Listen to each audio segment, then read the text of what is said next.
The mountains of eastern Tennessee hold their secrets the way limestone holds water, slowly, completely, for longer than any living thing can wait. In the spring of 1881, a valley called Kettle Basin had been keeping one particular secret for 100 years.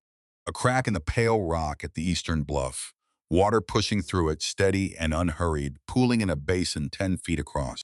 Blue water. Not the blue of sky. Not the blue of anything a person could name without their voice dropping first.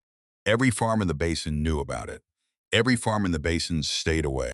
Then one March morning, a girl appeared on the back road, 16 years old, a flour sack over her shoulder, $1 folded soft as cloth in her pocket. She walked to the rim of that pool. She knelt. And she did the one thing 100 years of this valley had decided no living soul would ever dare to do. Nobody left me anything. That single fact is what separates my story from every other story you have heard whispered across porch rails and church socials in the hill counties of Tennessee. The stories about girls who open a letter from some city lawyer and learn that a forgotten uncle has deeded them 40 acres in a future. No envelope ever came for me. No name was ever spoken over a will with my life folded inside it. What I built because I had $1 worn so soft it had gone nearly to cloth, and a stubbornness that made practical people want to save me from myself. It was the third week of March in 1881 when I walked into the county assessor's office in Hardscrub, Tennessee, 16 years old, thin as a fence rail, wearing a dress that ended 2 inches above where it should have, because I had grown and the cotton had not. The man behind the counter was named Garnett. He had ink worked so deep into the creases of his fingers that I doubted soap had touched the original color of his skin in years. And he looked at me the way men in positions of minor authority look at girls who arrive alone with no appointment. A look holding something of pity and something of dismissal in roughly equal measure, neither one fully committing. I told him I had $1. I asked what $1 could buy. He laughed not cruelly and pulled a heavy ledger from beneath the counter, running one stained finger down columns of figures until it stopped on a line that seemed to make him uncomfortable before he had even read it aloud. There was a lot he allowed out at the eastern edge of Kettle Basin, 2 acres assessed at 75 cents, untouched by any buyer in 3 full years. He set the ledger down before finishing because the rest of what he had to say required a different kind of preparation. That was the chalk spring lot, he told me, and his voice dropped the way a man's voice drops when he speaks of a grave or a debt outstanding too long. The water there ran blue. Not the blue of sky lying on still water. Blue the way a thing runs when something has shifted inside it, deep luminous, a color that no one in the basin had ever been comfortable looking at for long. Nothing grew near it. The cattle a previous owner had tried to run on that ground would stand at the far fence and bawl until the man surrendered and drove them off. 3 separate owners had held the deed since before the war. Garnett told me not one of them having ever driven a nail into the place or unpacked a wagon on it. The last man had taken one look and left the same afternoon. Garnett looked at me with the weary patience of someone who had given up expecting to be heard. He told me I did not want that land. I asked him why a spring of water on a piece of ground was a curse instead of a blessing, since water was the one thing that made any land in those hills worth owning at all. He told me water and good water were 2 different animals, and that blue water was the kind a wise body walked away from without reconsidering. I laid my $1 on the counter. The bill had gone so soft at the fold it was nearly transparent, and Garnett stared at it longer than necessary, as though hoping I might reach back and reconsider before his hand moved. He sighed a long involuntary sound, the kind that escapes a person who has decided another person cannot be saved from their own nature, then reach for the deed papers. That sigh was the first in a collection I would build over the years, those small sounds people make when a 16-year-old girl refuses to be rescued from herself. Let me tell you who I was before I tell you what waited at the foot of that limestone bluff, because the two cannot be separated. My name is Willa Sorn. My mother named me for a word she said meant resolve in some old language, half remembered from her own mother, though I never verified the claim, and she may have invented it whole. She died when I was 9, taken by a fever the doctor called influenza, and the mountains simply called the cost of winter. My father had gone the year before a poplar that fell the wrong direction on a slope above the Obey River, no warning given. I had no aunt, no grandmother, no cousin, twice removed with a spare room and a willing heart. What I had was the Cumberland Valley home for the indigent, and 7 years inside its walls, learning to make myself useful enough that no one could call me a burden out loud. At the home, I learned to scrub a floor until the grain of the wood showed through, to turn a heel on a stocking without dropping a stitch, to keep my questions behind my teeth. There was one woman who treated those questions as worth answering. Her name was Hazel Pruitt.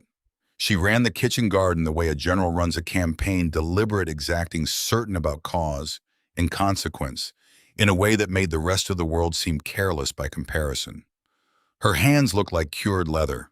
Her back carried a permanent forward tilt from decades of bending over rows.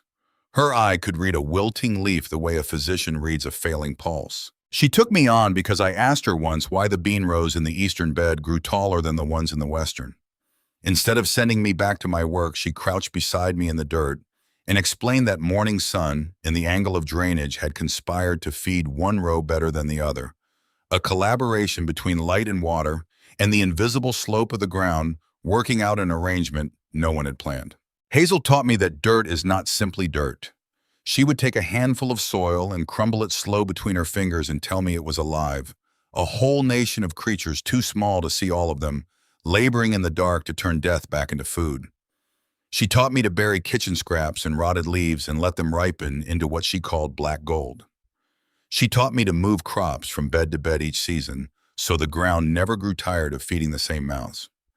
She taught me the thing I carried longest, that a plant and the earth it stands in are locked in a quiet, endless bargain, and that a good gardener is simply the one who learns the terms well enough to stay useful to both parties. She used to say that a tomato was the truest witness a garden could call. Good soil grows an honest tomato, and bad soil grows a beautiful lie. I did not fully understand her then. I understand her now in a way that would have made her smile, that close-lipped expression she saved for the rare times a lesson finally took root in a student she had nearly given up on. She died in the winter of 1880, taken by a cough that settled into her chest in November and would not be reasoned out. They buried her in the pauper's plot behind the home, and I was the only one who wept at the graveside because I was the only one who understood exactly what the world had just lost in that particular patch of dirt. The woman who took over the garden had no use for a girl who asked why instead of doing what she was told. The new matron had even less use for one who tracked soil into the sewing room and smelled of compost at supper. In March of 1881, 3 months shy of my 17th birthday, they set my belongings in a flour sack and told me my time at the home had ended, that I ought to thank the institution for the years of Christian charity it had spent on my behalf. I did not thank them. I walked out the gate with the flour sack over one shoulder and Hazel Pruitt's voice living somewhere behind my sternum, telling me that the only inheritance worth having is the kind that lives in your hands. Which is why you understand perhaps why I did not flinch when Garnett warned me off the chalk spring lot. A girl who has already lost everything develops a particular relationship with risk. There is nothing left for fear to protect, which means fear loses the one argument it ever truly wins. A piece of cursed ground was still a piece of ground more than I had owned the day before. If the water was poison, I would find that out. If it was not, I would be the first person in 100 years to know it. I walked the 4 miles from Hard Scrub to the eastern edge of Kettle Basin, with the March sun warming the road and the mountains going blue-green on every side. Kettle Basin is a peculiar geography, a great sinkhole valley pressed into the plateau, like a palm pushed into dough, ringed by pale limestone ridges, drained by a creek that vanishes into the ground at the basin's low end, swallowed by the honeycombed rock beneath, as though the valley has always preferred to keep its water private. The table beneath moves with a logic the old farmers had spent generations failing to predict, rising and falling, according to negotiations happening far below the reach of any man's well. My 2 acres lay at the eastern lip of that bowl, where the flat valley floor ran up against a wall of pale limestone. Level ground which was a mercy, but thin and stony, freckled with scrubgrass, scattered with stunted cedars that grew bent as though they had spent their lives losing a slow argument with the prevailing wind. No cabin, no fence worth the name, No evidence that any owner since before the war had ever believed in it enough to drive a nail. The last man had taken one look and not unpacked. Then I saw the spring. It came pushing out of a crack in the limestone at the base of the bluff with the patient, unhurried steadiness of something that had been doing exactly this since before there was a county to put a name to the water. It pooled in a basin perhaps 10 feet across, and the water was blue. The word does not carry the weight I need it to carry. It was not the blue of sky lying on still water. It was blue the way a thing is blue when something has shifted inside it, deep luminous, leaning toward turquoise, where the sunlight struck directly sinking into something closer to bruised indigo in the shade of the rock above. Clear straight to the stones at the bottom, those stones wearing a pale frost of mineral that caught the March light and threw it back in small cold sparks. The overflow ran off the lower edge, and a thin thread of a creek crossed my lot for 100 yards, then disappeared into another seam in the ground. The cove reclaiming its water the way it reclaimed everything eventually. It was beautiful. Honesty has always served me better than drama, so I will not dress that up in retrospect. Whatever the mountain had dissolved into that water on its long passage through the dark, the result was the loveliest body of water I had ever knelt beside. It also looked like a warning from a story the pool the witch tells the lost children never under any circumstances to drink from. I approached it slowly, hands open. I knelt at the rim. I cupped my hands and lifted the water to my face and breathed before I drank. No rotten egg pull of sulfur. No metal bite of copper at the back of the throat.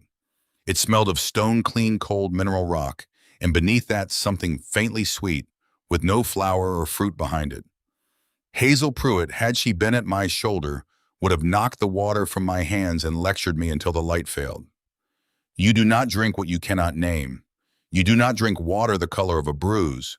You do not drink from a basin that cattle have refused with all 4 feet planted. But Hazel was in the cold ground behind the home, and I was thirsty in a way that went deeper than my throat.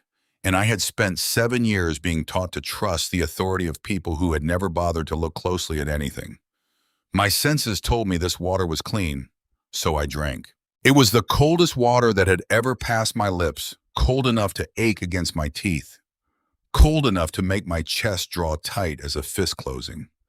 Sweet in the way that certain deep springs carry sweetness. The clean mineral taste of limestone worked into water over a passage of years no human mind can comfortably hold. The blue had no flavor I could find. The water was simply water, cold, clean, finer than anything I had tasted, wearing a color it had picked up somewhere far below the roots of the mountain. I did not die. I did not sicken. My hands on the rim did not shake with anything except cold. I sat back on my heels in the March dirt and held that fact the way you hold a thing that rewrites something you had taken for settled. Somewhere behind me, a winter wren worked through a thicket of cedars, producing a sound entirely too large for its body. The spring went on, giving up its blue water at the foot of the bluff, indifferent to me, indifferent to the century of fear that had kept the rest of the valley at a careful distance from its edge. I had nowhere else on this earth to go. So I unrolled my canvas under the bent cedars, weighted its corners with flat stones, and slept my first night on the cursed land, listening to the soft, ceaseless murmur of the water. A sound I would come to love more than most hymns I had been made to sing at the home. For 2 weeks I lived under that canvas while my hands blistered and then calloused. I built a lean-to from cedar poles and the remaining canvas pour shelter, cold at the corners, but sufficient to keep rain off my face. I dug a fire pit. I learned which dead branches burned clean. I hauled water from the spring in a dented tin bucket that Garnett had let me take from a pile behind the assessor's office, out of what I have always suspected was guilt rather than generosity. The first thing I put into the ground was a tomato, which was not the practical choice. April had barely come early for a tender crop, even in a cooperative season, which that one did not promise to be. A wiser girl with a full belly to protect would have started with something forgiving hill potatoes, a row of turnips that asked nothing of the soil but room. But I had carried one thing out of the Cumberland Valley home that the matron never knew about: a tomato seedling coaxed up in a tin can with holes punched through the bottom, smuggled out beneath the folded dresses, in my flour sack, the way a person smuggles out whatever matters most when everything else is being taken. Hazel's seeds saved from her own vines, a great ribbed variety, with purple shoulders she had nursed for years and called her best witness. Planting it anywhere but in my own ground would have felt like a betrayal of the only person who had ever believed I possessed a brain worth feeding. I set that seedling 15 feet from the rim of the pool in the damp strip, where the overflow kept the thin soil from going entirely to dust. I watered it from the spring, carrying the blue water bucket by bucket and pouring it slow around the base, never on the leaves, always at the root, where the plant could actually drink. I told myself I expected nothing. The season was too far gone, the soil too poor, the whole enterprise too thin on sense to produce anything worth recording. But some stubborn corner of me, the same corner that had held a soft dollar on Garnett's counter and not retrieved it, watched that small plant, the way a mother watches a feverish child in the hours before the fever breaks, waiting to see which direction it would turn. On the seventh day, something had gone wrong. Or more precisely, something had gone so impossibly right that my mind kept reaching for the word wrong because it had no other shelf to put the truth on. The seedling was not merely growing. It was reaching upward with a violence I had never witnessed in any garden, under any sky stem thickening, where I could nearly watch it thicken, leaves broadening and going dark, in a way that said the plant had been starved its whole short existence, and had finally been brought to a feast it intended to consume entirely. Through the rusted tin of the can, I could see roots pressing outward, as though the soil around them was insufficient to contain what the water had woken. I stood over that tomato in the gray before dawn light, my breath making small clouds in the cold air off the bluff, and one thought rose through everything Hazel Pruitt had ever given me, clear as water over pale stone. It was the water. No other variable had changed. Same thin stony soil, same indifferent spring sky, same poor drainage at the lot's edges. The only thing I had given that plant that the rest of the lot had not received was the blue water carried up from the dark in a dented tin bucket. The plant was answering it the way a starving thing answers food, placed suddenly within reach, not with gratitude, which is a human invention, but with pure biological urgency. I am not a woman who trusts a single witness, not even one as loud as that tomato. I tested the thing the only way a poor girl with no laboratory can test anything, by planting more, splitting every planting clean down the middle. Beans, squash, peppers, hills of corn, rows of lettuce. One half of each received the blue spring water hauled bucket by bucket from the pool. The other half received rainwater caught in a barrel beneath a slope of canvas plain water, the same water falling on every farm in Kettle Basin. Same seed, same soil, same sun, moving the same arc overhead. The only difference between the two halves of each row was the color of what I poured at their roots. The plants gave back a difference more than I had words for. The spring-watered rows came up faster, stood taller, leafed darker. When fruit and pods finally came, they ran nearly twice the size and carried a flavor the rain-watered controls beside them could not approach. The blue water did not merely feed the plants, it seemed to waken them, some buried capacity, some appetite. Their cultivated history had never before been given the means to satisfy. I walked those split rows every morning through April and into May, watching the gap between the two halves widen by measurable degrees. A living record of what the mountain had been giving away for 100 years to anyone willing to dip a bucket and stop fearing the color. When Hazel's tomato finally ripened in the last days of July, 90 days, from the seedling pressed into the damp soil precisely as the biology of the thing required, it had swollen to the size of a man's fist. Deep red, gone purple at the shoulders, heavy in both my hands as a river-smooth stone.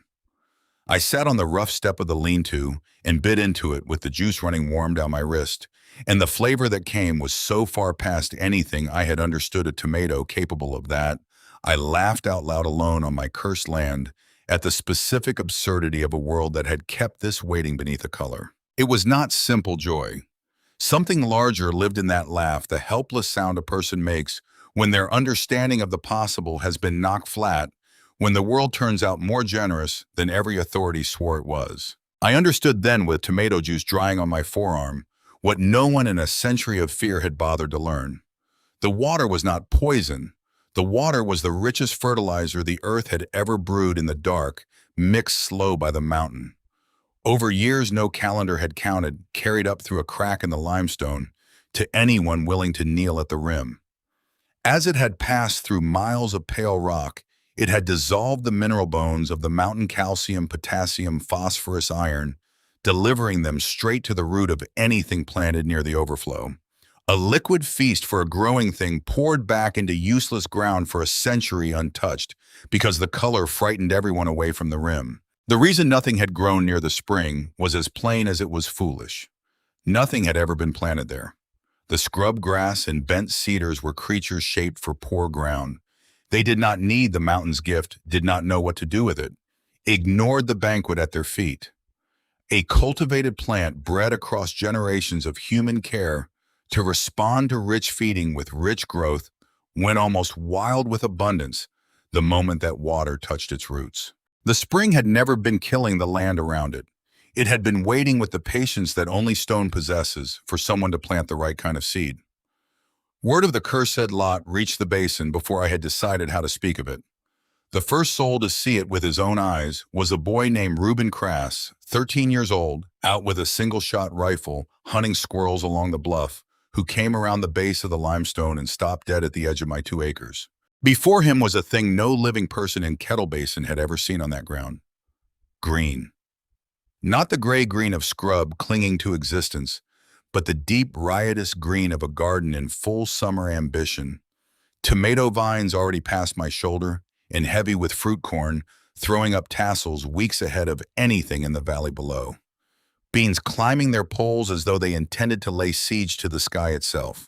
He stood with the rifle, forgotten at his side, his mouth working before any sound came. When words arrived, they came as an accusation, as though I had broken a natural law he had been raised to believe was unbreakable. "What did you do to the dirt?" I told him the truth. I had done nothing to the dirt at all. I had only given it water. He asked whether I meant the blue water, and real inherited fear moved through his voice with the question. I told him yes. He backed away a step as though the green itself might be contagious, then turned and walked fast down the slope toward the road. Reuben Crass told his father, who told a neighbor over a shared fence, and the story moved through Kettle Basin the way fire moves through dry grass, leaping from porch to porch, faster than any one person could carry it on foot.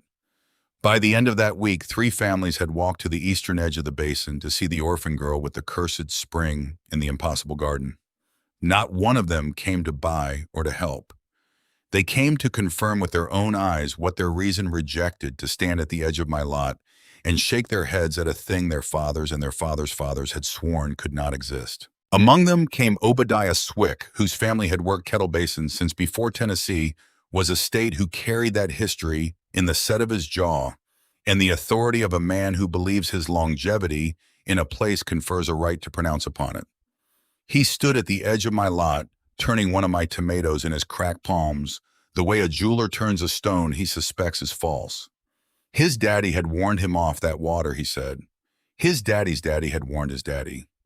Every soul in the basin had always known. I looked him in the eye and told him that every soul in the basin had always been wrong. He did not like that. I watched it move through him.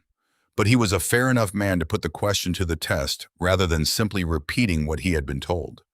He raised that tomato to his mouth and bit. I have learned over the years to read a face in the moment. Certainty dies. I watched it happen to Obadiah Swick in the afternoon light. He chewed slowly, then more slowly, then stopped chewing entirely, held the fruit away from his face, stared at it as though it had spoken to him in a voice he recognized from somewhere he could not immediately place. Lord have mercy. His voice had gone quiet with something between wonder and embarrassment. That's the finest tomato I have ever put in my mouth. It was the first time a grown man of the basin had told me I was right about anything. He did it with juice on his chin and 100 years of received wisdom cracking quietly behind his eyes. What I did not know, kneeling in the row with Swick's words still warm in the air, was that another man had been standing at the far edge of my lot that same afternoon, standing apart, not speaking, not approaching, not tasting. His coat was too good for the dust of the back road. His boots were untouched by honest fieldwork.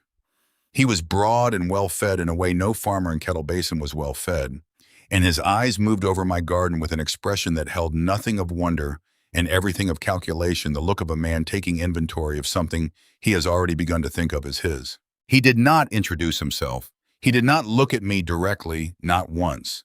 He turned and walked back toward the hardscrub road when he had seen enough, and the particular quality of his departure unhurried, certain already looking elsewhere, was more frightening than if he had threatened me outright. I would learn his name before the week was out.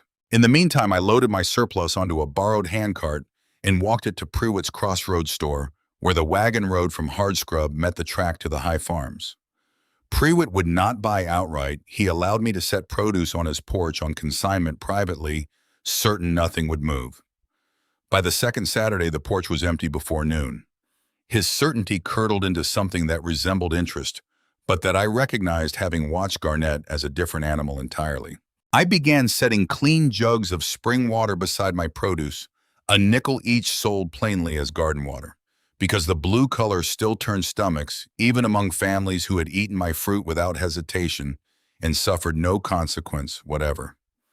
A handful of basin gardeners tested a jug on their own tired plots, and the results came back through Prewitt, the way all news traveled those hills, secondhand, astonished, slightly enlarged in the telling. Whatever they poured it on grew faster and fruited heavier than the same seed under well water or rain. Pell Toiver, an old beekeeper who kept his hives high on the mountain above the basin, came to find me. His bees had located my garden from over a mile distant and were working the late blossoms with a frenzy he had not seen in 50 years of keeping. He asked leave to move a few hives to the edge of my lot, where the bloom ran richest.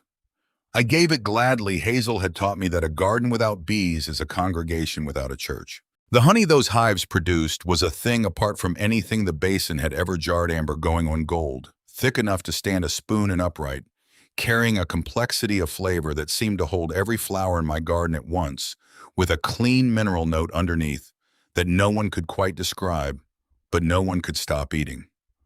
Toiver called it blue honey, half as a joke. The name stuck the way true names always stick. 3 trades ran now out of 2 cursed acres, the fruit, the water that grew, it the honey the water made possible, and I was still sleeping in a cedar lean-to with frost forming on the canvas in the mornings. It was Prewitt who told me the name one evening, as he was closing the store in the tone of a man delivering information he finds unpleasant but necessary. The man who had stood at the far edge of my lot the Saturday Swick tasted the tomato.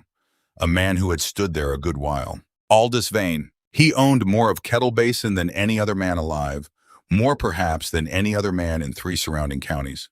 He bought land the way other men breathed, with a regularity that suggested less appetite than function. The farmers who worked his rented acres spoke his name carefully, the way people speak of weather they cannot stop. He had been known, Prewitt said, choosing words with some precision, to take particular interest in things of value that belonged to people less situated than himself. Prewitt looked at me the way a person looks at someone standing in the road when they can see around the corner. He told me that whatever I had on that lot, I ought to think carefully about who else had already begun thinking about it. I walked the 4 miles home in the early dark, the basin settling into night around me, the chalk spring audible before I could see the light on the water. I stood at the rim for a while, watching the blue shift toward black as the sky above the bluff went dark. Somewhere at the other end of the basin road, I was certain a man with fine boots and pale eyes was lying awake in a room with a good lamp, turning over the same green abundance I had been turning over, though we wanted entirely opposite things from it. I wanted to grow. He wanted to own. Between those 2 wants across the years that were coming, a whole war would be fought over a basin of blue water I had bought for $1 soft from a tired man who told me I did not want it. He had been wrong about that. They had all been wrong in the particular way that fear is always wrong when it dresses itself in good sense and tries to talk you out of the only thing worth having. I pulled the lean-to canvas closed against the night, lay down on the cold ground of my own property, and listened to the water until I slept. The name Aldous Vane arrived in my life the way most dangerous things arrive, quietly through someone else's mouth at the end of an ordinary evening. I carried it home like a stone in my pocket, turning it over in the dark, feeling its edges. By morning, I had learned what I could from what Prewitt had given me, which was not much beyond the shape of the man's appetite. That shape was enough. I had spent 7 years in an institution learning to read the difference between people who wanted to help you and people who wanted to use you, and the two looked surprisingly similar from a distance. Spring came into its second year on my lot with the particular confidence of a season that has been proven right. The overflow channel from the pool, a rough thing I had dug with a mattock and shored up with whatever flat stones I could pry from the bluff, face-fed the expanded rows with a consistency that Kettle Basin's rain schedule had never offered any farmer working the valley floor. I had torn out the rainwater controls entirely by then, the experiment having delivered its verdict past any argument I might still have tried to construct against it. Every foot of damp ground between the bluff and the lot's eastern edge belonged to the spring now, and the spring repaid that commitment in the only language it knew. Peltoiver's blue honey was moving as far as Jamestown by early April of 1882, carried out of the basin by families who had relatives across the plateau and could not stop talking about a flavor they lacked the vocabulary to fully describe.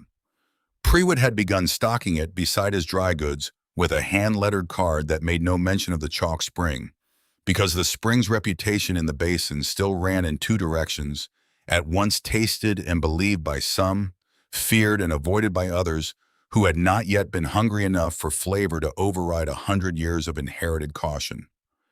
I did not press the matter. The honey sold itself. The water in the jug sold itself. The tomatoes sold themselves with a persuasiveness that no advertisement could have matched. What I could not yet do was store any of it properly.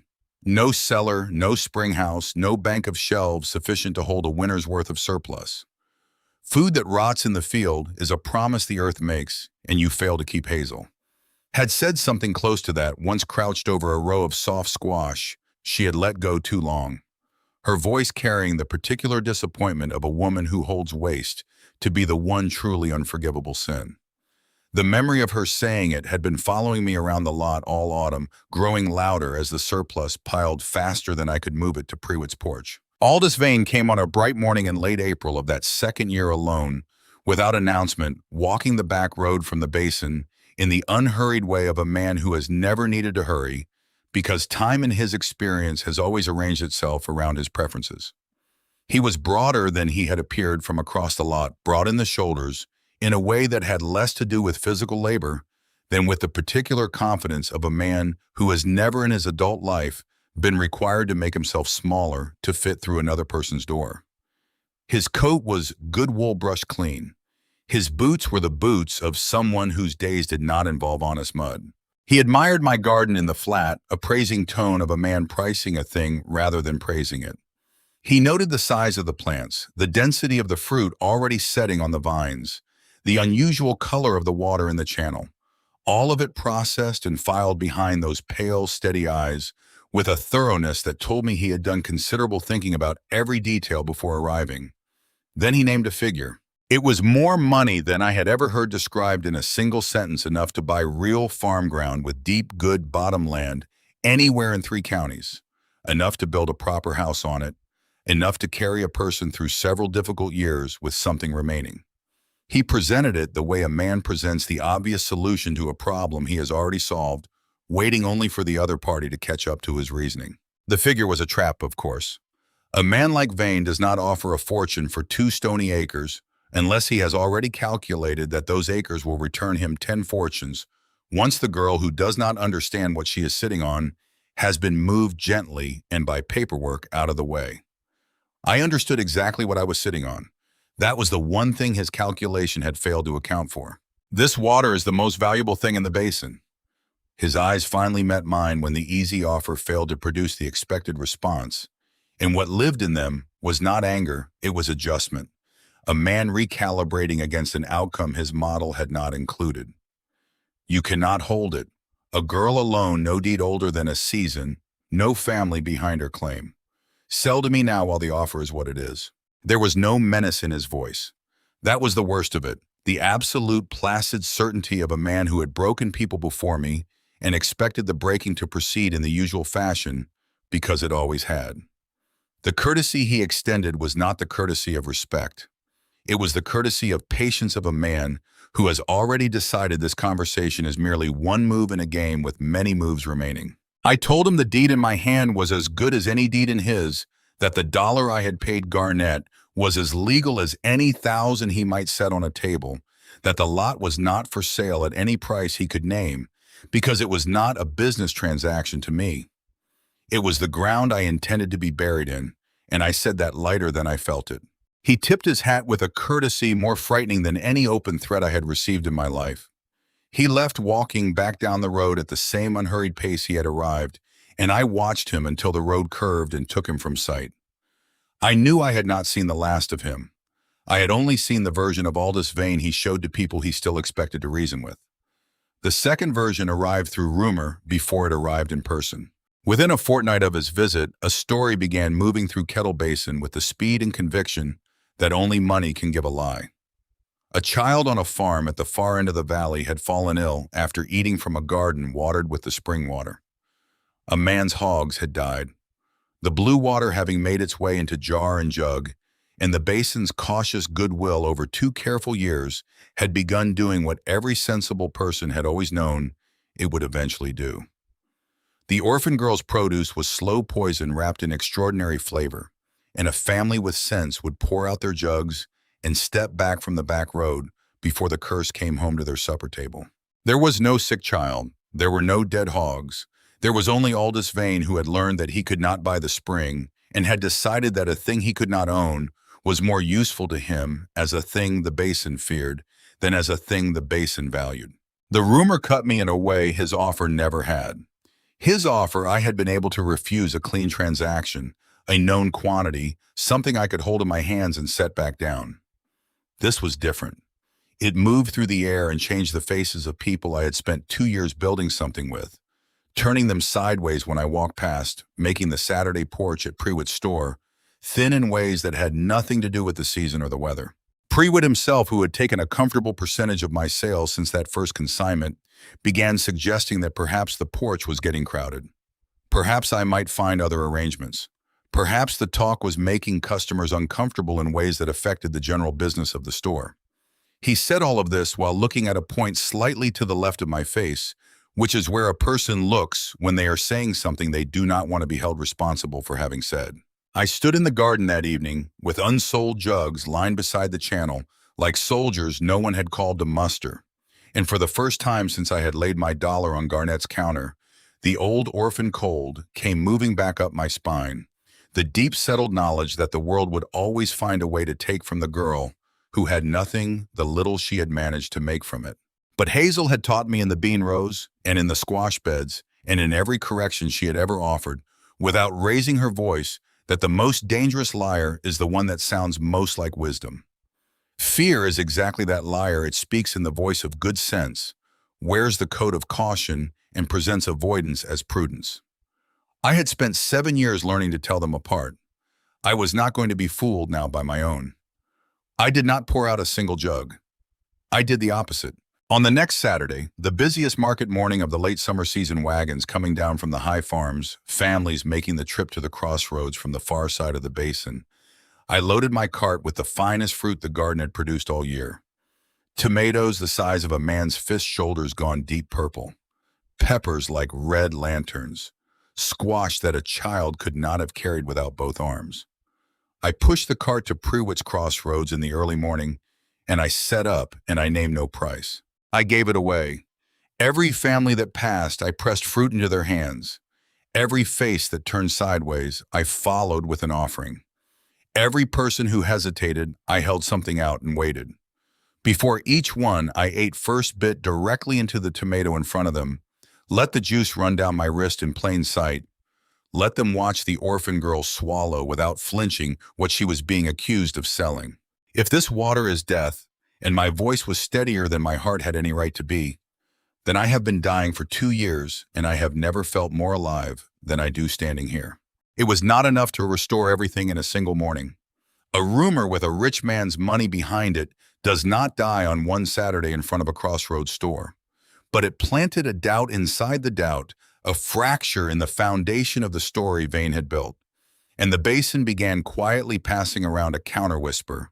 The orphan girl ate her own fruit without hesitation, gave away what a poisoner would hoard, and the dead hogs his story required had no farm and no name attached to them that anyone could actually locate. Vane had taught me something with his rumor that he had not intended to teach. He had shown me that fear travels on stories, that a poison can be made entirely of words, and that the only true antidote is to stand in the open and let people watch you live through the thing you have been accused of dying from. What I needed beyond that Saturday, though, was something larger than my word against his money. A truth with the weight of documented fact behind it, the kind that cannot be called back once it has been set in ink with a credible name beneath it. I did not know how to find that truth on my own. I only knew it existed somewhere in the blue water and in the split rows and in the 40-year history of every farmer in the basin going hungry on thin soil within sight of the most fertile natural water in the county. The answer came up the back road in early September of that year on a hired horse with a leather case strapped behind the saddle and the careful gray clothing of a man who spent his working days indoors with instruments rather than outdoors with weather. He introduced himself at the edge of my lot with a name I had not heard before, Dr. August Selby. He taught the natural philosophy of rocks and minerals at East Tennessee University in Knoxville, and he had ridden the better part of 2 days because a thing had climbed out of Kettle Basin through Obadiah Swick's inability to stop talking about a tomato, had reached the County Agricultural Society, and had eventually arrived at the ears of a man who made his living asking exactly the kind of question my spring had been waiting 100 years for someone to ask. What struck me first about Dr. Selby was that he asked permission. He asked whether he might stay a few days and take samples of the water and the soil and the fruit. He asked as though my answer was something he genuinely intended to abide by, as though the lot and everything on it belonged to me, and his presence on it required my consent. After 2 years of being told in various registers by various men what I could not hold and what I ought not keep, the simple courtesy of the question nearly unmade me. I said yes in a voice I kept level only by effort. He spent 3 days on the lot with instruments. I had no names for glass tubes, folded papers that shifted color when they met certain substances, a small brass balance capable of measuring quantities too fine for my hands to detect. He drew water from the pool at different hours. He dug soil from the spring beds and from the dry scrub at the lot's far edge, labeled them, set them side by side. He cut open my tomatoes and weighed the flesh separately from the seed. He made small, precise notations in a leather-bound book with the patience of a man who trusts the record over his own memory. He spoke aloud as he worked more to himself than to me, in the running half-murmur of a scientist who thinks better when his thoughts have some minimal acoustic presence. I followed every word the way I had once followed Hazel down a bean row, understanding, perhaps half-storing the other half, for later gathering and education that no institution I had passed through had thought to offer a pauper girl. At the end of the 3rd day, he packed his case with the care of someone returning equipment they are responsible for, secured it behind the saddle, and told me he would write from Knoxville when his analysis was complete. He said it in the tone of a man who means what he promises, which is a distinct quality from the tone of a man who makes promises as social pleasantry. The waiting stretched through the back half of that autumn, and into the silence Vane poured a new version of his scientific argument. A fresh rumor began moving through the basin, dressed now in borrowed authority. The professor who had come to examine the orphan girl's water had arrived to confirm what every sensible person already knew, that the spring was a chemical danger, that the university would shortly make a formal finding against it, that any family still purchasing the blue water jugs was purchasing, along with the jug, a lawsuit in a sick season. Vane had learned to claim the verdict before the judge had spoken. It is the oldest trick available to a cornered liar, to occupy the conclusion before the evidence arrives, so that when the evidence does arrive, it must fight through a thicket of prior assumption to be heard at all. The actual verdict arrived in late October in the form of a letter through the hardscrub post, and then within a week in the form of the man himself riding back up the back road with the bright particular energy of a scientist who has found something genuinely new and cannot comfortably keep the wonder of it to himself. He sat on the rough step of my lean-to and spread his notes across his knees in the cool autumn light, and he told me what the mountain had been doing in the dark for longer than the basin had existed as a named place. The blue, he said, came from a mineral called vivianite, an iron phosphate that forms deep in limestone where no air reaches, dissolving into moving water as it passes through. In high concentrations, vivianite stains intensely. In my spring, the concentration ran low enough to be entirely harmless to any living creature, while remaining high enough to produce the color that had kept 100 years of basin farmers from the rim of the most generous natural resource in the county. But the blue was the smallest part of what he had found. He leaned forward over his notes with the excitement of a man who has spent his life making precise measurements and has now measured something that exceeds his prior experience of what precise measurements tend to reveal. The water carried a profile of dissolved minerals he had rarely encountered in any natural source: calcium, potassium, phosphorus, iron, and a collection of trace elements, all held in a ratio so close to ideal for the nourishment of cultivated plants that no farmer working by hand could have achieved it deliberately. The water had traveled for miles through the richest limestone formation in the region, dissolving the mineral substance of the mountain through every foot of its passage, arriving at the foot of the bluff loaded with nourishment that a careful man would spend a small fortune to approximate by spreading amendment across an acre by hand. This is without the least exaggeration. And Selby's voice dropped with the settled weight of a man reading his own conclusion for the first time aloud: the most fertile natural water I have ever brought instruments to bear against. Every soul in this valley has been fleeing from it for 100 years because of nothing but its color. I asked how long it had been doing this slow dissolving of the mountain into a gift that no one would accept.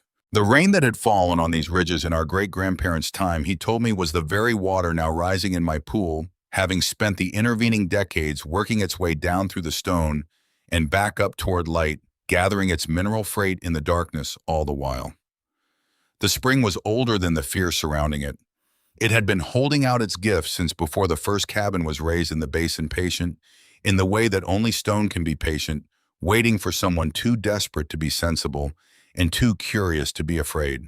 He intended to write it down to set it before the learned community of the state as a proper scientific account, with data, with his signature, with the institutional weight of the university behind it. He asked whether I objected to my name appearing in it. I told him I objected to nothing that put the truth between a liar and his lies. What I did not yet understand, sitting in the October light with that letter in my hands, was that the account Selby intended to write would do more than vindicate the water. It would arm me in a specific practical way against the only weapon Vane had not yet used. That weapon arrived that winter, delivered by a constable who looked ashamed of his errand and handed me the papers with his eyes on the ground beside my feet. Vane had filed a legal claim against the spring itself, arguing that the water did not belong to the ground it surfaced on, because the underground passages feeding the pool ran through his limestone holdings above the bluff before they reached the crack in the rock opening onto my lot. By the principle that the source of a water determines its ownership, his lawyer would argue the chalk spring was rightfully his. It merely surfaced on my land by accident of geology. If he won, the spring was his. He could fence the outlet, pipe the water to his own ground. He could, if the spite ran deeper than the profit, and in my experience of Aldous Vane by then it ran considerably deeper, let it flood waste ground rather than allow it to go on feeding the girl who had made a fool of him in front of the basin. Cormac Fell had been working the eastern edge of my lot for 3 weeks by the time the constable delivered those papers, had arrived in early December in fact, which meant he was on the property the morning I received them. He was a carpenter and stonemason from Crossville, a quiet man with sawdust in the seams of his coat and hands that knew the difference between a joint that would hold and one that merely looked like it would. He had come because Swick had described the property to him, and Cormac Fell, by his own accounting, was a man who liked to see for himself whether a thing was as described.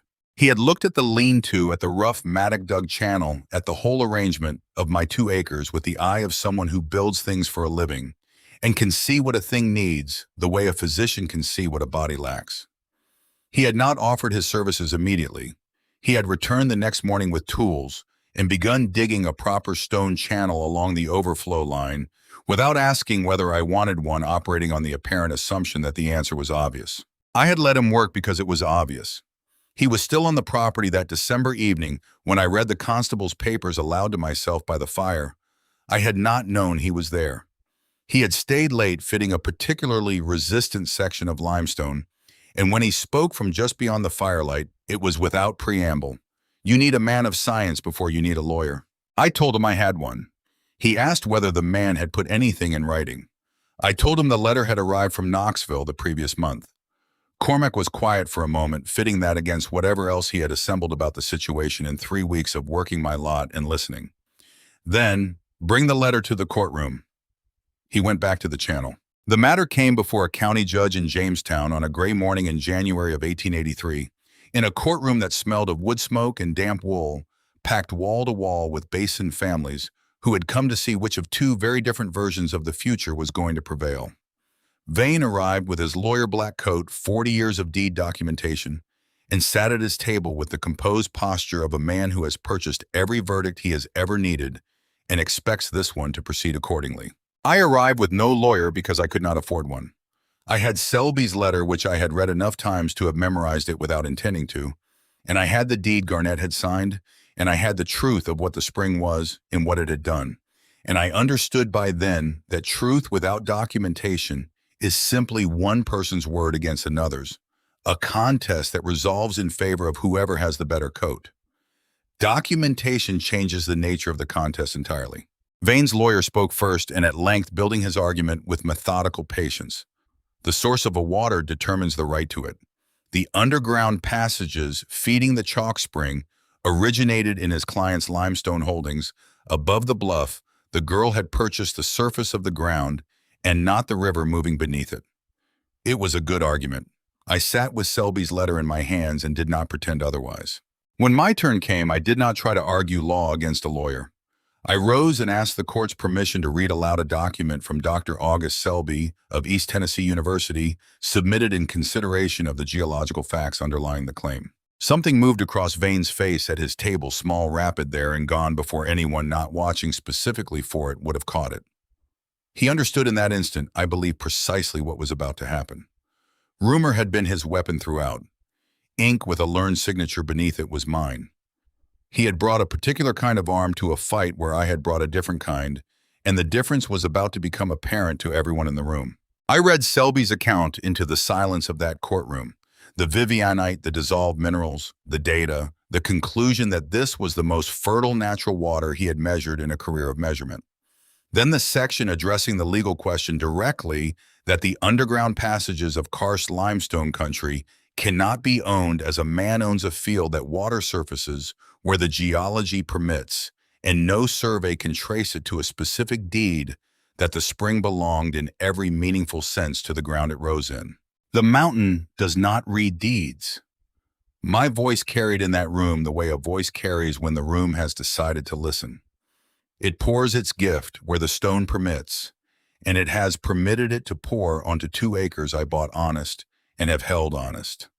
No man can own what the whole earth made over 1,000 years and gave away for free. The judge, a mountain man unhurried, accustomed to weighing things without performance, took the letter from my hands and read it again to himself. Vane's lawyer rose to object. He found that he had exhausted his argument before the judge had exhausted his patience with it. The ruling came that afternoon. A spring rising on a lawfully held lot belonged to the holder of that lot. No claim of unseen source could override the plain fact of where the water reached the light. The chalk spring and its water were the lawful property of Willis Orne. I heard my own name spoken in a court of law as the rightful owner of the thing I had staked everything on, and something that had been held very tight inside me since the morning they set a flour sack in my hands and told me my time at the home was finished. Something I had not known was still clenched. Finally, slowly began to let go. Vane left the courtroom without looking at me. His composed posture had fractured into something rigid and close-grained, the bearing of a man who is lost before an audience and knows the audience will remember. He walked past the benches of Basin families, and the silence that followed him out was its own kind of verdict. I caught one face in that packed room I had not expected to find near the back, not seated with anyone, not arrived with the general crowd from the Basin. Cormac fell in a coat that had been brushed for the occasion, sawdust still caught in the collar despite the effort. He had not told me he was coming. He had followed from the lot to Jamestown to see how the matter resolved the same way he had appeared at the lot 3 weeks before on his own account, without announcement, because he had decided the outcome was worth knowing. When my eyes found his across the thinning crowd, he did not look away. He held my gaze with the expression of a man who has walked a considerable distance to arrive somewhere and has now confirmed the place is what he had hoped to find. Then the crowd shifted and he was gone in the movement of coats toward the door, and I stood in the emptying courtroom, holding Selby's letter and my deed owning my water, knowing that what I had won in that room was not only the spring, but the right to stand on the ground I had bought and not be moved from it by any force a man with fine boots and pale eyes could bring to bear. The mountain had held its gift for longer than the fear surrounding it had existed. It had waited for someone willing to find out what the color meant. I walked back toward the basin in the January cold, the deed in my coat pocket, the letter folded beside it, the road ahead of me, clear for the first time in the 2 years I had been walking it. Cormac Fell did not court me the way the basin expected a man to court a woman. He did not arrive with hat in hand and a prepared speech and the ritualized performance of intention that the Hill counties had refined into something so recognizable it had nearly stopped meaning anything. He came back to the lot a week after the Jamestown ruling with a wagon of cut cedar and the plain announcement that a woman who had just won the legal right to the most valuable water in 3 counties ought not to spend another winter under a canvas roof. I told him I had no money to pay a carpenter. He told me he had not asked for any, that a man who spent his working life building things for people who could pay grew tired eventually of building only for people who could pay, and that he wanted to build one thing simply because the building of it was worth doing. He said it the way he said most things once, without ornamentation, in the tone of someone who has already thought the matter through to its edges and is not inviting debate about what he found there. He raised me a cabin that spring. 2 rooms, a porch that faced the limestone bluff, so the morning light came in off the pale stone rather than glaring directly through the glass. He worked with a quietness that was not emptiness, but its opposite, the quietness of a man whose internal running is sufficient that he requires no external noise to fill the hours. He measured twice before every cut. His joints fit so close they needed no nail to hold the wood settling into itself the way a well-made argument settles into the silence after it has been spoken. He had a way of running one hand along a finished surface after setting it less inspection than acknowledgement, the gesture of someone confirming that a thing has become what it was meant to be. I brought him water from the spring at midday, the blue water he had heard dark stories about his whole life, and had come to Kettle Basin partly out of a stonemason's particular interest in what the limestone was doing beneath the valley. On the day the roof went on, the ridgepole seated level, the last timber in place, he set down his hammer, walked to the pool, and knelt at the rim, the way I had knelt on that first March afternoon more than 2 years before. He cupped the water in both scarred hands and held it a long moment before he drank. "It's beautiful." The wonder broke through his usual stillness, the way light breaks through cloud after a long overcast, sudden, genuine, more revealing for being unguarded. Why was the whole basin afraid of this? I told him what I had come to believe was the truest answer, because it was different, and people will choose the effort of running from what they cannot immediately explain over the slower effort of finding out what it actually is almost every time. He drank. He looked at me across the blue surface of the pool with the same expression he had worn at the back of the Jamestown courtroom, the look of a man who has confirmed what he came to confirm and is now prepared to stop traveling. We were married in the early summer of 1886, at the crossroads, a small ceremony with Obadiah Swick standing as witness, and Pell Toiver's bees working the clover in the grass verge with their usual industrious indifference to human occasions. I became Willisorn Fell, a name with a husband folded into it. The first time in my life I had carried a name that implied someone else had chosen to be associated with mine on purpose. Cormac did not stop building once the cabin stood. He quarried limestone from the lower face of the bluff and laid raised beds so the spring-fed ground no longer drowned in the wet seasons. He cut channels and fitted stone surfaces so true they required no mortar, each course set with the same care he brought to finished carpentry, and the blue water found its way through them to every row without my back bending over a tin bucket for a single trip. The garden that had been 2 acres of stubborn defiance became a thing of order. The soil answering that order, the way it had answered the water going from rocky gray to deep brown. Over the seasons, earthworms arriving as though by prior arrangement, the whole invisible nation of small creatures that Hazel Pruitt had first described to me in the Cumberland Valley home, taking up permanent residence in ground that had been nearly dead the day I bought it for $0.75. The greatest thing Cormac built in those years was the spring house raised directly over the pool in the third year of our marriage, not to hide the water away, but to guard it with walls of fitted limestone, 2 feet thick to hold the cold in summer, and panels of glass set into the south-facing roof. So the blue light still rose through the building on bright days, illuminating the interior. The way light fills the nave of a small chapel that has been built to honor something specific and useful, rather than something general and distant. I asked him why he had gone to the trouble and expense of glass when plain shingle would have shed the rain just as well. He set the last pane into its frame, stepped back, watched the blue light pour down through it onto the surface of the pool below. Some things are too lovely to keep in the dark. His voice was quiet under the constant murmur of the water coming up from the stone. The basin kept this in the dark 100 years. I won't do it one more day. It became the thing people remembered most about the Sornfell lot, the small stone house where you could stand inside and watch the mountain's gift glow blue beneath your feet in winter and in summer, in drought and in wet years. Blue in the particular way that things are blue when they have been blue for longer than anyone alive can account for. We had 4 children in the years that followed. They grew up as no children in Kettle Basin had grown up before them, with the finest food in Tennessee as their ordinary measure of what a meal was supposed to be, with fingernails faintly tinted from playing in the spring shallows, with no working knowledge of the hunger I had known, because they had never been required to acquire it. Watching them run barefoot through the rows of fruit I had once believed I might die failing to grow was a wealth no figure Vane had named in that second spring of the lot could have measured or purchased. Pearl, the oldest, came home from a church supper in Hardscrub one October afternoon, with her brow furrowed in the genuine confusion of a child whose experience has not prepared her for the ordinary world. She had eaten someone else's tomatoes and could not account for what had happened in her mouth. "Mama, their tomatoes don't taste like anything. They just taste like wet." I told her those were ordinary tomatoes grown on ordinary water, fed by ordinary ground, and that ours were chalk spring tomatoes, and that there was a difference she had been lucky enough to be born already knowing. She set her jaw in a way I recognized from the inside.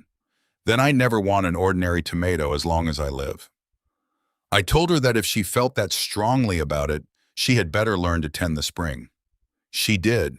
All 4 of them did, not as a chore assigned, but as a fact of what they were, the way the children of people who work the water learn the water. Aldous Vane was not finished with us when he walked out of the Jamestown courtroom. Defeat for a man of his construction is not a conclusion, it is a recalibration.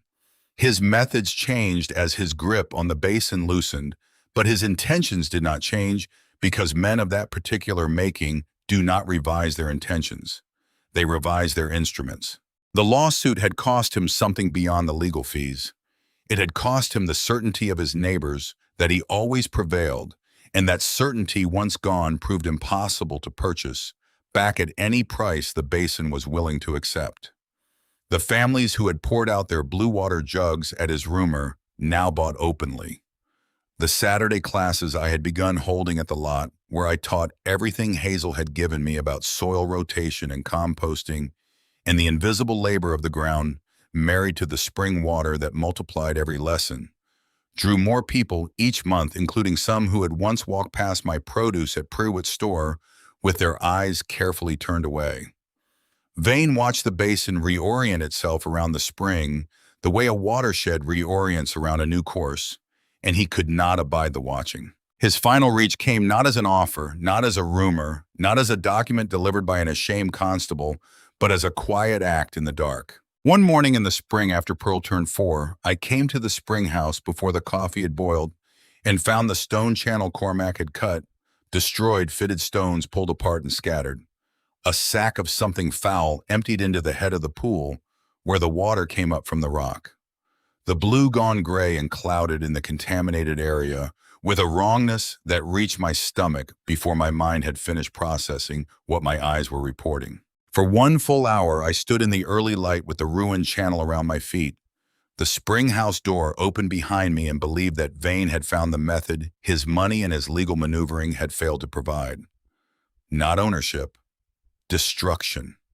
The oldest available substitute for possession used by every person who has ever wanted a thing badly enough to prefer its ruin to someone else's continued enjoyment of it. The mountain had a different view of the matter. Within 2 days, the steady upward pressure of water from the limestone below had flushed the contamination clean the way a strong current clears debris from a channel, not with effort, but simply by continuing to be what it is. The blue returned to the pool deeper and clearer than before, as though the spring had noted the insult and resumed without ceremony what it had been doing for several centuries before anyone thought to insult it. Cormac rebuilt the channel and fitted limestone twice as heavy as the original each stone set to require a crowbar and deliberate effort to disturb. Kettle Basin, which had seen the smashed stones and traced the act back to the name everyone already suspected, turned against Vane in a way that no court ruling had managed to accomplish. A man who destroys a young mother's water source in the night is a man whose word carries no weight and whose rent arrives late by design. Vane found his holdings worth less by the season the people working his land having quietly stopped fearing him, which was the only thing that had ever made his land worth anything in the first place. He had spent years and considerable resources trying to break something the mountain refused to allow broken, and the force of that effort had rebounded onto him until there was not much of the original structure remaining. The hardest years were not Vane's years. The hardest years came later, arriving in the form of 2 consecutive summers that failed to produce rain sufficient to sustain the high farms or fill the Basin Creek beyond a thread. The drought moved through Kettle Basin the way a slow catastrophe always moves quietly at first, with a comprehensiveness that becomes apparent only once it is too late to prepare for it properly.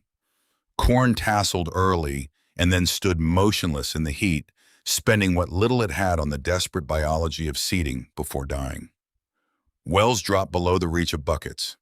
Families who had scraped through good years on the margins of sufficiency watched their stores run low in August, which meant the winter arithmetic became a calculation no one in those households wanted to complete to its conclusion. The chalk spring did not drop by a measurable amount. It pushed its blue water up from the limestone with the same steady pressure in the dry summers as in the wet ones, drawing on a reservoir accumulated over centuries of slow percolation through the rock, a reserve built on a timescale that had nothing in common with the timescale of 2 summers of failed rain. The mountain's patience, it turned out, was also its generosity. It had been saving this water since before the fear surrounding the spring had existed, and 2 difficult seasons on the surface could not reach what the rock had been holding in the dark. I stood in a green garden in the 2nd August of the drought, surrounded by abundance, while the basin around me browned and thinned. The arithmetic of what I held was not difficult. I could have done what Vane would have done in my position, sold the water at the price that desperation pays, which is always the highest price, because it has no ceiling and no conscience.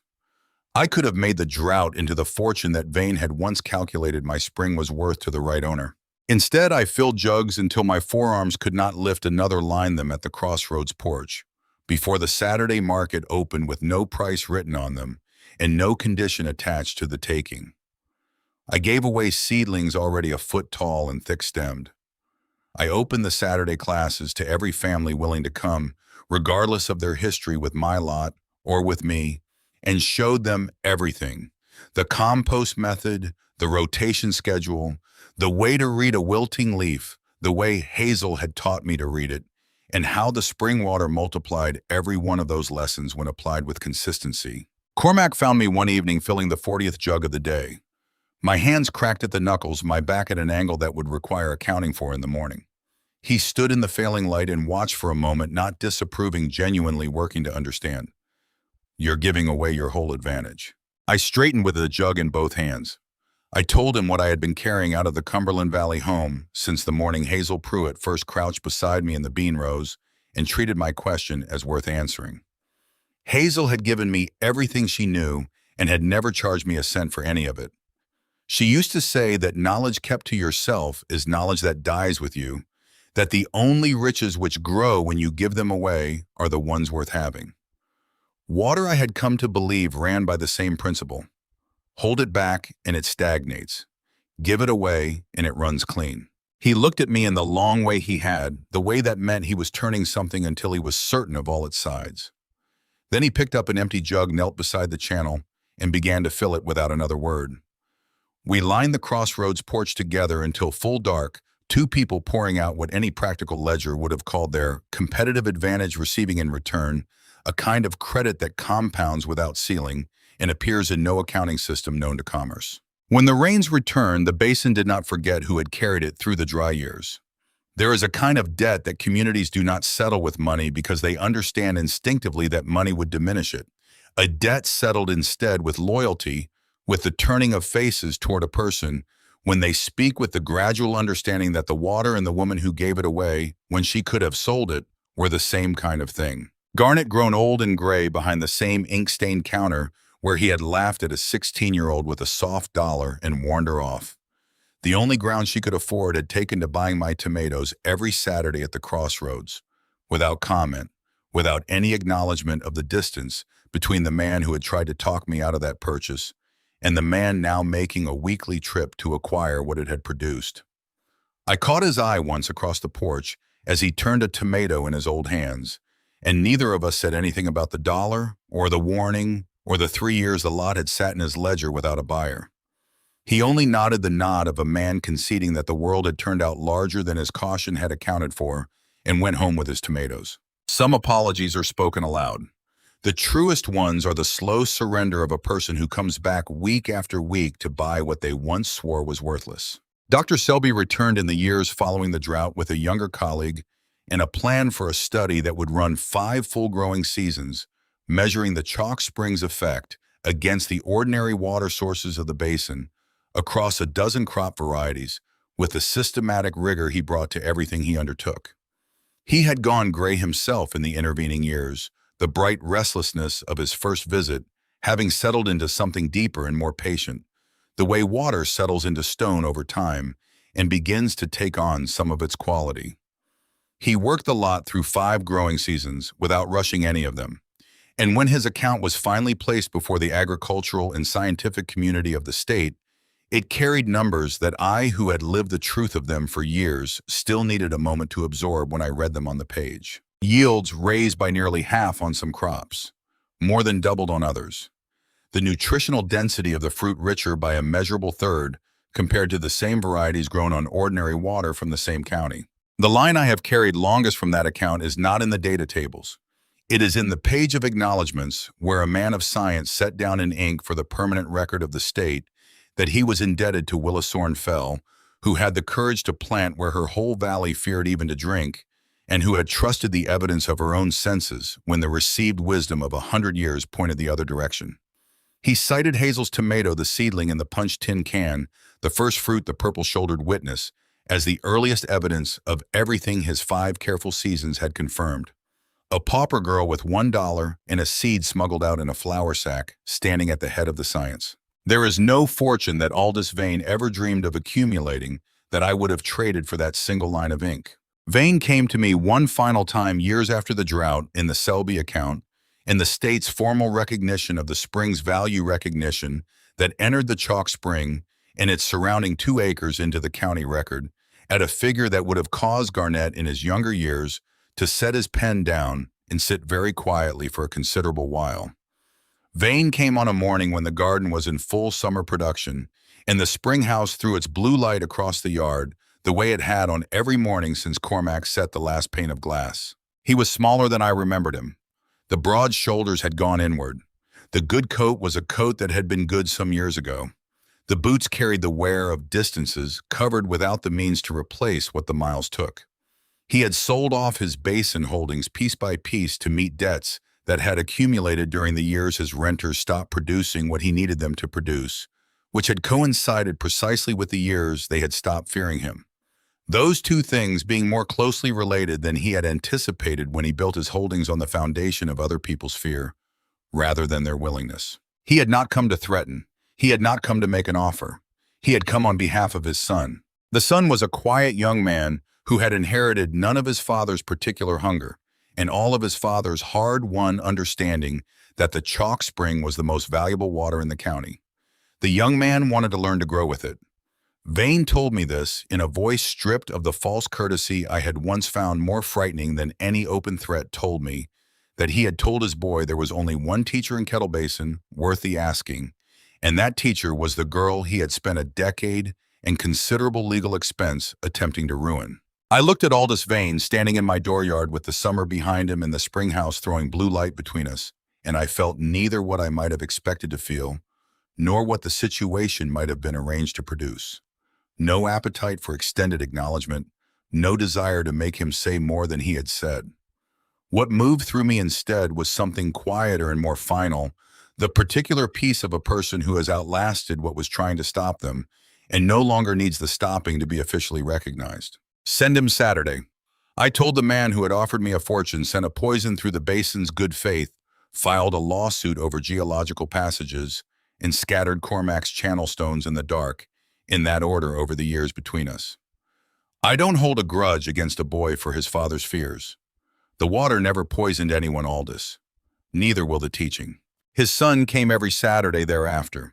He turned out to have a genuine gift for it, for reading the soil the way Hazel had taught me to read it, for understanding the difference between what a plant shows at the surface and what it requires at the root.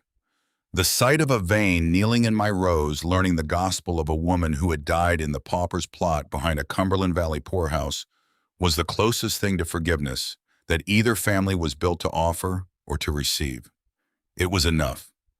The man who had tried to own my water lived long enough to send his only child to learn instead how to deserve it. Cormac died on a September afternoon in 1915 on the porch he had built himself to face the limestone bluff, a glass of blue spring water resting on the rail beside him.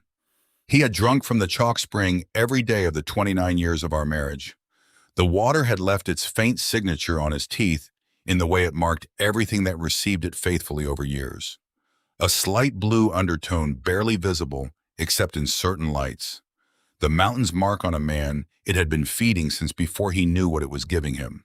He went the way the truly contented go, without the prolonged argument that dying so often becomes. The spring murmured under the porch boards, as it always had, unchanged, continuing. It did not mourn. It did not pause.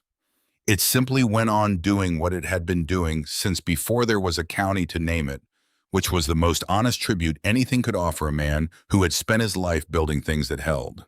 I buried him at the foot of the bluff in the ground, where the sound of the water never stops, that low, constant voice of the mountain, releasing what it had been keeping, the same voice that had been the music beneath every ordinary day of the life we had made on this lot.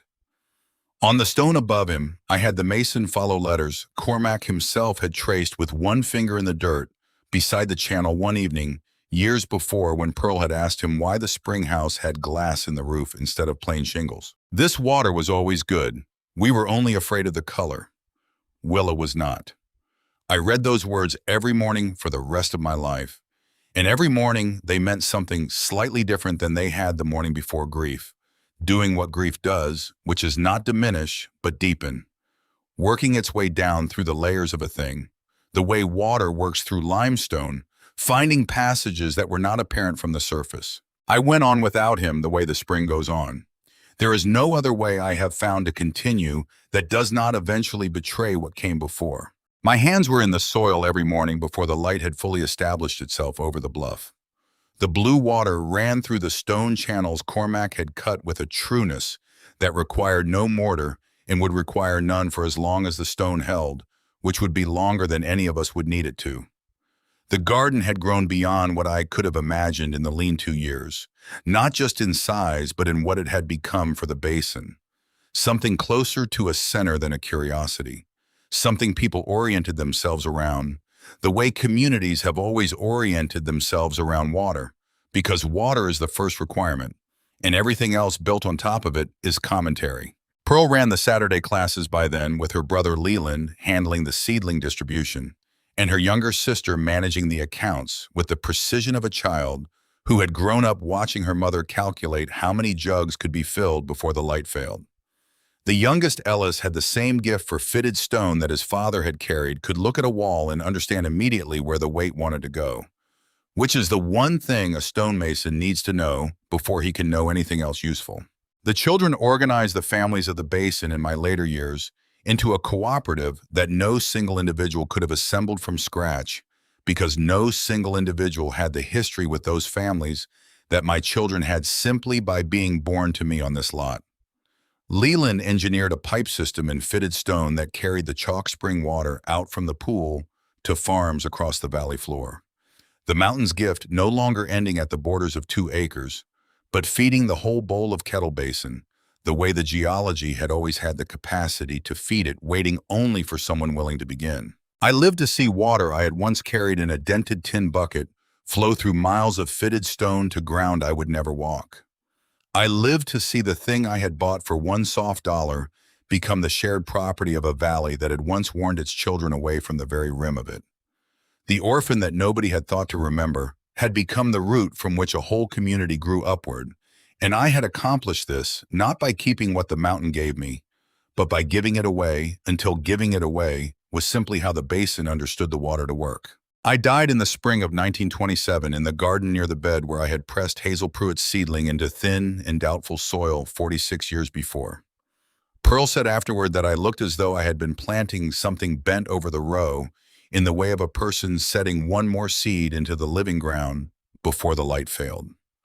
Ellis said it looked instead as though I had been listening, an ear turned toward the soil to catch the sound of the small creatures working in the dark, below the nation of invisible laborers that Hazel had first described to a 9-year-old girl crouching in the bean rows of the Cumberland Valley home and treated the question as worth a real answer. Perhaps both of them were right.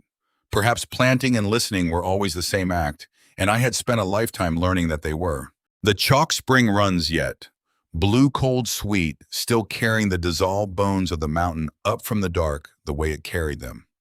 Before there was a fear to build around it, before there was a county to name it, before there was a girl desperate enough or curious enough to kneel at the rim and find out what the color meant. My grandchildren run the cooperative. The tomatoes grown from Hazel's seed saved unbroken every season since the punch tin cans sell now in Nashville, in Knoxville, at prices that would have made Garnett set his pen down and stare at the wall. The stone above Cormac holds his words for anyone who comes to read them. The question the water asked me on that first March afternoon, cold, blue, beautiful, pushing up from the rock with the patience of something that has been doing this since before anyone was afraid of it, is the question I leave with you now. What spring are you walking past? What has the world been holding out toward you, strange in its color, unfamiliar in its taste, while everyone who has never wet their lips on it assures you the water is bad? Fear and wisdom wear the same coat. A valley proved that for 100 years, going hungry on thin soil within sight of the richest water in the county, because no one would kneel at the rim and find out what the blue actually was. It took a girl with $1 and nothing left to lose. Your spring is out there. It is flowing yet. Stop listening to the ones who have never tasted it. Kneel down and drink.